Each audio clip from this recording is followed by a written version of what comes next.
अस्सलाम वालेकुम नाज़रीन। हमारे साथ मौजूद हैं मारूफ एंकर, तजिया निगार और आजकल रेडियो रेडियो पाकिस्तान में अपनी खिदमात अंजाम दे रही हैं जनाब मोहतरमा फरहाना कौसर साहिबा। अस्सलाम वालेकुम फरहाना कौसर साहिबा, कैसी तबीयत है आपकी? वालेकुम अस्सलाम फरहान, मैं बिल्कुल ठीक हूँ। आप ठीक हैं? आपकी तबीयत ठीक है? अल्लाह पाक का करम है। आज हम इस नोक-झोंक के पहले एपिसोड में लॉकडाउन हुँ, के हवाले से बात करेंगे। मोहतरमा ठीक है। फरहाना कौसर का ख़्याल है कि लॉकडाउन इमरान खान की जानिब से लॉकडाउन ना करना कोरोना वायरस को फैलाने का सबब बना है। फरहाना कौसर साहिबा, आप क्या कहती हैं कि लॉकडाउन ना करना क्या वाक़ई कोरोना वायरस के फैलाव का सबब बना है? जी, बिल्कुल फरहान, अगर हम लोग ऑल ओवर द वर्ल्ड देखें, उसका एनालिसिस करें, तज्ज़िया करें, तो हमें पता चलता है कि इमरान खान की जो पॉलिसी है लॉकडाउन ना करना, वो सबसे ज़्यादा खतरनाक साबित हुआ है। उसकी वजह से आप देखें कोरोना वायरस बहुत ज़्यादा फैला है। सबसे पहले चीन में आया, अगर हम चीन की बात करें, वहाँ पे उनके मुताबिक गार्डियन की रिपोर्ट भी आई, उसमें भी उन्होंने लिखा कि चाइना ने जब लॉकडाउन किया, अगर उसे 1 हफ्ता पहले वो लॉकडाउन कर लेते, तो शायद इतना कोरोना वायरस ना फैलता। फिर हमारे लिए जनूबी कोरिया की मिसाल है, हमारे लिए इटली की मिसाल थी, इटली में भी ऐसे ही हुआ, जनूबी कोरिया में भी उन्होंने यही बताया कि फ़लाँ-फ़लाँ डेट को पहला केस आया और इन लोगों ने जो लॉकडाउन किया वो थोड़ा लेट किया। अगर ये लोग पहले कर लेते तो उसको कंट्रोल कर लिया जाता। तो पाकिस्तान के लिए कंट्रोल करना कोरोना वायरस को और लॉकडाउन करना बहुत ईज़ी हो सकता था अगर हम देखिए लोग देख अपने इर्द-गिर्द इन चीज़ों को देखते और उससे हम लोग फ़ायदा उठाते। देखें देखिए, मेरा तजर्बात मेरा मेरा मेरा मेरी आपकी बात आपका आपका पॉइंट आ गया। लेकिन मैं इससे मुख्तलिफ नुक्ता नज़र रखता हूँ। देखिए, आप जिन ममालिक का मिसाल दे रही हैं, आप जिन ममालिक की एग्ज़ाम्पल दे रही हैं, आप उनका कस्टम भी देखें, आप उनका कल्चर भी देखें, आप उनकी सोशल एक्टिविटीज़ भी देखें। मेरी नज़र में पाकिस्तान में उस तरह का लॉकडाउन जो डब्ल्यूएचओ ने रिकमेंड किया है, किसी तरह भी मुमकिन ही नहीं है। चाहे गवर्नमेंट इसको अनाउंस कर देती, जी, गवर्नमेंट अनाउंस करके उसको इम्प्लीमेंट की तरफ भी जाती, तो वैसा जी, लॉकडाउन तो मुमकिन ही नहीं है, जो डब्ल्यूएचओ रिकमेंड करती है। तो हमारे यहाँ एक तबका है, जिसमें आप भी शामिल हैं, कि आप भी कहती हैं कि नहीं लॉकडाउन ही इसका हल है। लेकिन डब्ल्यूएचओ तो ये भी कहती है ना कि इस लॉकडाउन इस बीमारी को रोक तो सकता है, फैलाव से, लेकिन इसका इलाज नहीं है।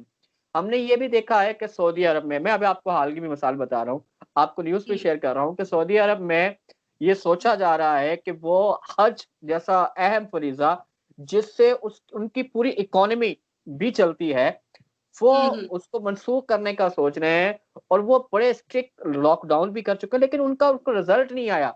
वायरस फिर भी फैल रहा है, सऊदी अरब में भी। फरहान, तो देखिए मेरी आप बात कैसे कह सुनिए, डब्ल्यूएचओ के मुताबिक कहा जाता है कि इसका कोरोना वायरस का जो इंक्यूबेशन पीरियड है वो 15 दिन है। कि मतलब 15 दिन तक अगर इसको रोक लिया जाए, एक बॉडी से इसको दूसरी बॉडी ना मिले तो ये कंट्रोल हो जाता है।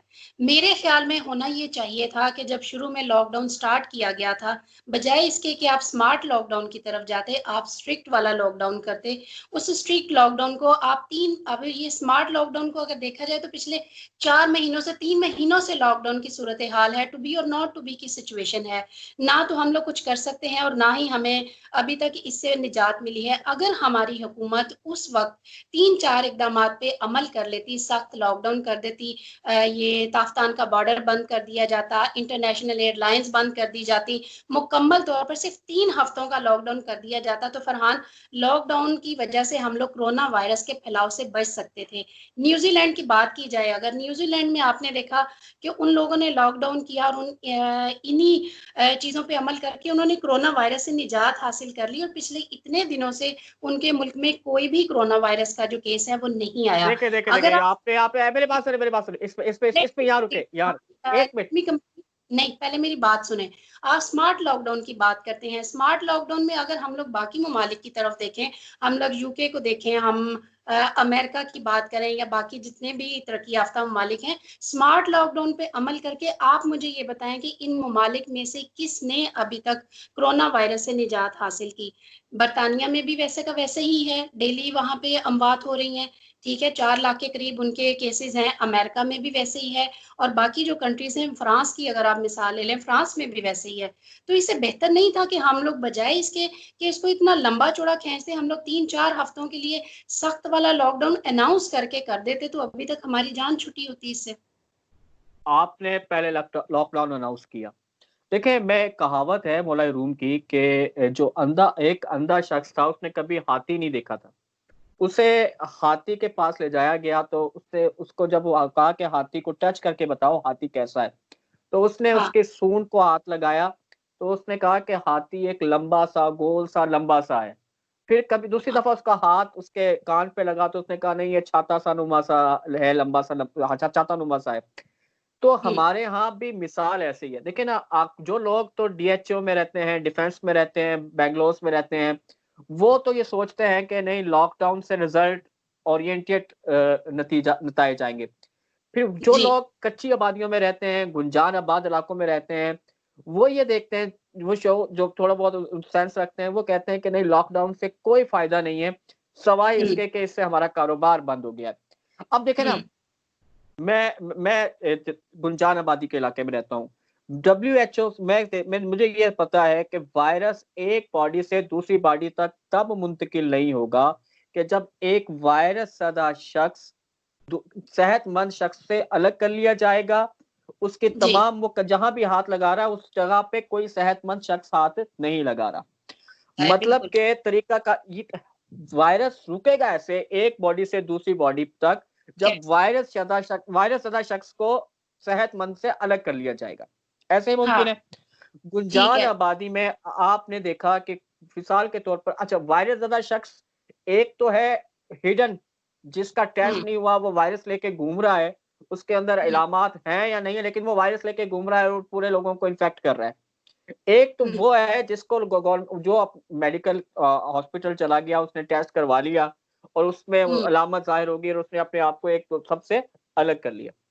आपने जी, लॉकडाउन कर लिया, कारोबार बंद कर लिए, पुलिस बाहर खड़ी है, अब वो घर से बाहर नहीं, वो अपने मोहल्ले से बाहर नहीं जा सकता, बाजार तक नहीं जा सकता, मार्केट तक नहीं हम्म, जा सकता। लेकिन वो अपने मोहल्लों में घूम रहा है, छोटे मोहल्ले हैं, गंजार आबादियां हैं, वो घर से बाहर आके बाहर थड़े पर भी बैठ हम्म, रहा है, लोगों से गुफ्तगू भी हम्म, कर रहा है, लोगों से इंटरेक्शन भी कर रहा है। फिर आपने कहा कि सब्जी की दुकानें खुली होनी चाहिए, करियाना की दुकानें खुली होनी चाहिए, दूध दही की दुकानें खुली होनी चाहिए, मेडिकल स्टोर्स खुले होने चाहिए। मेडिकल स्टोर पे जो मेडिसिन आती है, वो दूर से, मतलब वो किसी दूसरे शहर से लेकर लेकर आई जाती है ना। अब हम्म, पाकिस्तान के अंदर आप सब जानते हैं कितना हिफाजती इंतजाम किया जाता है। वो जो हम्म, मेडिसिन वहां से लेके आने वाला है, वो भी तो कैरियर हो सकता है ना वायरस का। हम्म, क्योंकि वो हमारे यहाँ जितनी एहतियात और लोग जितना सेंस रखते हैं और जितना केयर करते हैं हेल्थ को, आपके बता, वो मेडिसिन पहुंचा कर कैरियर भी बन सकता है। सब्जी देहातों से शहरों में आती है, मंडी पर जमा होती है, सब्जी हम्म, फरोश मंडी में जाता है, लोग वहां इकट्ठे होते हैं, सब्जी खरीदते हैं, फिर अपनी सब्जी की दुकान पे आते हैं। अब आपने सब्जी की दुकानें खोली हुई हैं, मंडियां लगी हुई हैं, सब्जियां खरीदी जा रही हैं, गाँव से सब्जियां आ रही हैं। करियाना छोटे शहरों से बड़े शहर तक सामान तरसील होता है। सामान की तरसील ट्रांसपोर्ट से होती है। ट्रांसपोर्ट में सामान मजदूर चढ़ाता और उतारता है। एक सामान मजदूर चढ़ा रहा है। इस तरह वायरस तो आपका इस देखिए लॉकडाउन में फिलहाल ट्रेवल किया अगर है। ये जो मेरी बात सुनिए, ये जो आप बात कर रही हैं फिर बहुत लंबी चौड़ी हो जाती है। आपने अब बात की सबसे पहले कच्ची आबादी की, गुंजान इलाकों की, उसकी मैं आपको थोड़ी सी एक छोटी सी मिसाल देना चाहती हूँ। कच्ची आबादी के लिए हम लोग फिक्र में मरे जा रहे थे। आपने बात की कि डीएचए में बैठ के कहना बहुत आसान है कि लॉकडाउन कर दिया जाए, और कच्ची आबादी वाले जो है वो इसकी अहमियत को जानते हैं। मेरी बात सुने, जब ईद पे लॉकडाउन में नरमी की गई, आपको भी पता है, कराची की मार्केट्स ले लें, इस्लामाबाद में बैठी हूँ, इस्लामाबाद की मार्केट्स ले लें, फैसलाबाद की मार्केट्स की वीडियोस मेरे पास आई, लाहौर मार्केट्स की वीडियोस मेरे पास आई। आपने देखा कि उनके बहुत सारी मार्केट्स ऐसी हैं जहां पे सिर्फ और सिर्फ गरीब तबका जाता है शॉपिंग के लिए। लीड क्लास जो है वो मार्केट्स में नहीं जाती, वो उन मार्केट्स की बजाय वो मॉल्स में जाती है। लेकिन ईद की शॉपिंग के लिए आपने देखा सबसे ज्यादा रश उन्हीं मार्केट्स में था। वही गरीब तबका जो 4 दिन पहले रो रहा था, चीख रहा था कि हम भूखे मर जाएंगे, हमारे पास खाने के लिए नहीं है, जहर खाने के लिए पैसे नहीं है, तो ईद की शॉपिंग के लिए उनके पास पैसे कहाँ से आए? मुझे सिर्फ इस बात का जवाब चाहिए। आपके पास अगर देखिए, पैसे एक नहीं, यहाँ रुके, इसका जवाब ले ठीक ले। है, इसका जवाब ले, देखें, आप ये तो मान रही है ना कि वो जिनको जो गरीब जिनके लिए मरे जा रहे थे हम, वो शॉपिंग के लिए बाहर निकला। यानी हमारी कौम उसके सेंस में भी सेंसलेस कौम कह लें या उसको कह लें बेहतियाती में इतना ज्यादा आगे हैं, तो आप कैसे ये कह सकती हैं कि आप कारोबार बंद करके, मैशियत बंद करके, लॉकडाउन रख कर कर हाँ, करके मेरी बात इसको। सुने। चाइना ने सख्त फैसला किया तो उसका रिजल्ट पॉजिटिव निकला, ठीक है। चाइना ने शुरू में एक जब वुहान में किया, नहीं नहीं, वो एक वुहान वुहान में किया। वुहान जी में जी, किया ना, तो उसने पूरे। मरीज भी तो वहीं पे थे ना, मरीज भी तो वहीं पे थे। बात ये है कि बहुत सारे आप फैसले देखे ना, में अमेरिका, ये तो एक अलग डिबेट आ जाएगी। मेरी बात सुने। बहुत सारे फैसले हमारे ऐसे होते हैं जो हमें सख्त फैसले लेने पड़ते हैं जिसका रिजल्ट अच्छा निकले। अगर हम लोगों की तरफ देखेंगे और इन्हीं लोगों का सोचेंगे कि खाने के लिए नहीं है लेकिन शॉपिंग वगैरह ये लोग करें, आप उसको कैसे जस्टिफाई कर सकते हैं कि आप 2 दिन पहले कह रहे हैं कि आपके पास पैसे नहीं है खाने के लिए और आप ईद की पूरी शॉपिंग करें, और आपसे जब सवाल किया गया कि आप शॉपिंग कहाँ से करें और क्यों करें, तो कहा जा रहा है कि जी बच्चों के लिए एक ईद ही तो होती है जिसके लिए हम शॉपिंग करते हैं, ठीक है। और दूसरी बात आपने की कि ये जो कोरोना वायरस है ये एक पर्सन टू पर्सन फैलता है। जब तक आप लॉकडाउन नहीं करेंगे, और दूसरी बात, अगर स्टार्ट में सख्त लॉकडाउन कर लिया जाता, मेरी बात आप भी नहीं समझ रहे, सख्त लॉकडाउन कर लिया जाता जब कोरोना वायरस इतना नहीं फैला था, पीक पे नहीं था, तो फिर तब ये होता कि बहुत कम लोग थे हमारे पास, उसकी फैसिलिटीज भी थी, क्वारंटाइन सेंटर्स भी बने हुए थे, क्वारंटाइन सेंटर्स में उनको रखा जाता 15 दिन के लिए, और फिर वो 15 दिन या 3 हफ्ते का जो लॉकडाउन था वो मुकम्मल तौर पे किया जाता, तो हम इस वायरस से निजात पा लेते। अगर हम बात करते हैं बाकी ममालिक की, और उन लोगों ने जब लॉकडाउन किया, उन्होंने लॉकडाउन किया पीक लेने के बाद। पाकिस्तान ने लॉकडाउन जो है स्मार्ट लॉकडाउन अपनी तरफ से जो किया, वो लेने से पहले कर दिया। अब आप देखें, अगर पाकिस्तान या तो पहले पीक ले लेता या फिर मुकम्मल लॉकडाउन कर लेता।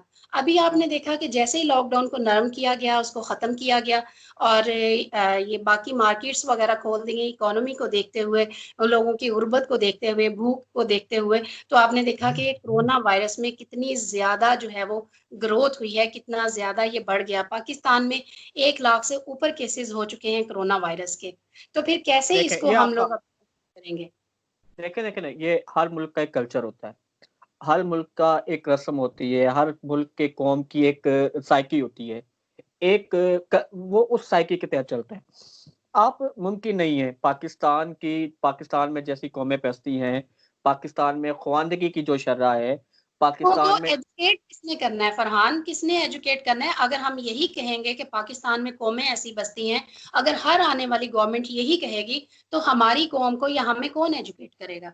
कैसे लेकिन ये उनको तो पता चलेगा हम ये फैसला करना है? लेकिन ये ऐसा ही है, जैसे हीट स्ट्रोक, जब पहली दफा हीट स्ट्रोक का मामला आया तो कराची में हम्म, डेथ का रेशियो बहुत ज्यादा था। जी नेक्स्ट ईयर जब गर्मी हीट स्ट्रोक का मैटर आया, लोगों ने पहले से अपने आप को प्रिपेयर किया, तो आपने देखा कि हमने दूसरे दफा नुकसान कम उठाया। वायरस और ये वायरोलॉजी के हिसाब से वायरल होना और एक शख्स से दूसरे शख्स तक मुंतकिल होना, ये एक टिपिकल लॉकडाउन का एहतियात करना, मास्क पहनना, ये एक टिपिकल सी चीजें थी। अभी भी देखे ना आप कि इतने ज्यादा खबरें आने के बावजूद, इतने ज्यादा मीडिया में डिस्कशन होने के बावजूद, इतना ज्यादा लोगों का इन्फेक्ट होने के बावजूद, अभी तक आपने देखा ना लोगों के अंदर एहतियात का वो मामला नहीं है जो पहले जो होना चाहिए।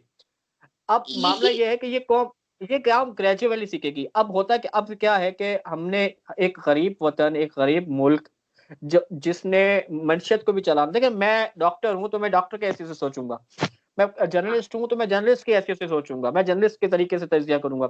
जब कोई हुक्मरान होता है, आप देख ही रही है ना, इमरान खान जब अपोजिशन लीडर था तो उसकी सोच मुख्तलिफ थी, अब जब जी वो प्राइम मिनिस्टर है तो उसकी सोच मुख्तलिफ है। क्योंकि जब वो बंदा प्राइम मिनिस्टर या हुकूमत की कुर्सी पर होता है, उसने अपनी ट्रेड को भी देखना होता है, उसने अपने कर्जों को, अदायगियों को ये भी पहले देखना इस होता है। तरह से दावे और वादे नहीं करने चाहिए। मेरी बात सुने, जो अपोजिशन में लोग मौजूद मैंने होते हैं आपसे आपकी क्या, सोच के साथ, मैं ये कह रहा मैंने हूँ, देखे आपको देखे किया। मेरी हम बात जब सुने, कैमरे से जो गवर्नमेंट हाँ, में आता है उससे पहले जब वो ओपोजिशन में होता है, ओपोजिशन में होने के नाते से आपको हर चीज का पता होता है कि हमारे मुल्क में क्या हालात व वाकयात हैं, क्या हो रहा है। नहीं नहीं आप नहीं नहीं वादे नहीं, जो ही करें, ये आप हमारा प्रोमिस हम इसको करें, ख्वाब आप उतने दिखाएं जिनको आप पूरा कर सकें। इनका दावा था कि हम नया पाकिस्तान लाएंगे, हम चेंज लाएंगे। अल्लाह के बंदो, अगर आप लोगों ने उन्हीं पॉलिसीज पे अमल करना है, आपने उन्हीं लोगों को साथ रखना है, तो फिर आप कैसे नया पाकिस्तान ला सकते इसको हैं? इसको आप नई इसको हम नेक्स्ट पॉलिसीज देख रहे हैं। एपिसोड में डिस्कस जब करेंगे। नहीं, इससे जब इसको इससे नहीं, इसको हम नेक्स्ट एपिसोड में डिस्कस करेंगे इस पूरे टॉपिक को। आज हमारा टॉपिक सिर्फ लॉकडाउन था। आपने जी, अपना इसमें आर्गुमेंट दिया, आपका आर्गुमेंट भी आ गया, मैंने अपना आर्गुमेंट दिया, मेरा एक आर्गुमेंट भी आ गया। ये हमारा किस्तवार सिलसिला रहेगा। नेक्स्ट नाज़रीन, हम नेक्स्ट नए टॉपिक के साथ, नई नोक-झोंक के साथ ज़रूर आपके सामने हाज़िर होंगे। उम्मीद है आपने दोनों व्यूज़ सुने होंगे और इस दोनों व्यूज़ को सुनने के बाद बहुत सी चीज़ें जो बहुत से सवालों के जवाब भी आपको ज़रूर मिले होंगे। अपना ख़्याल रखिएगा। अस्सलाम वालेकुम।